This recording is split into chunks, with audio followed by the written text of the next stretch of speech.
On va prendre une minute pour comprendre comment lever l'indétermination d'une limite grâce à une factorisation. C'est parti.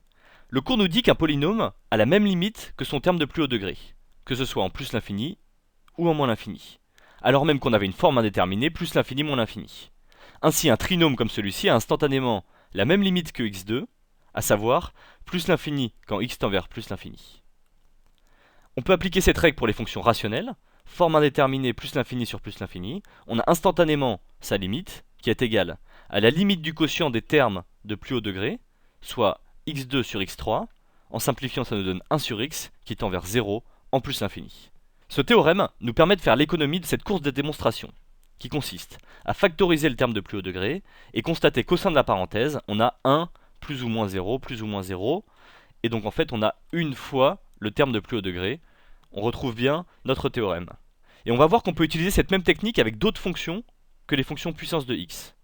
La racine de x, moins puissante que les puissances entières de x, le logarithme, qui est le plus faible de tous, ou encore l'exponentielle, le plus fort de tous. Lorsqu'on cherche la limite de 2x2 moins racine de x, c'est bien une forme indéterminée, plus l'infini moins l'infini. Mais ce n'est pas un polynôme, donc j'ai pas de théorème instantané. Eh bien, je factorise le terme le plus puissant, 2x2, et alors, racine de x sur 2x2 se simplifie en 1 sur 2x racine de x, qui tend vers 0. On a donc 1 moins 0 fois mon terme de plus haut degré, qui tend vers plus l'infini. On a bien levé l'indétermination. Pour la limite de x2 moins exponentielle de x, je factorise le terme le plus puissant, moins exponentielle de x.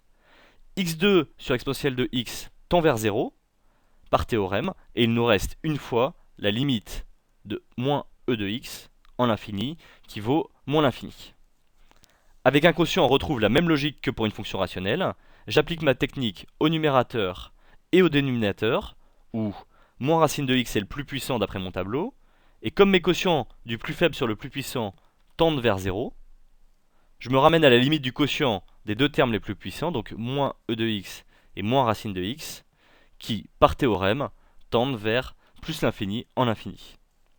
La logique pour ces limites en l'infini est donc toujours la même, savoir qui est le plus puissant, et donc en gros écrase les autres termes.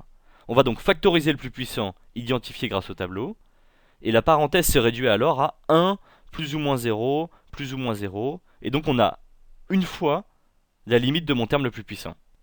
Les fonctions polynômes et rationnelles sont un cas particulier, puisqu'on a le droit de conclure directement par théorème que ce sont les termes de plus haut degré.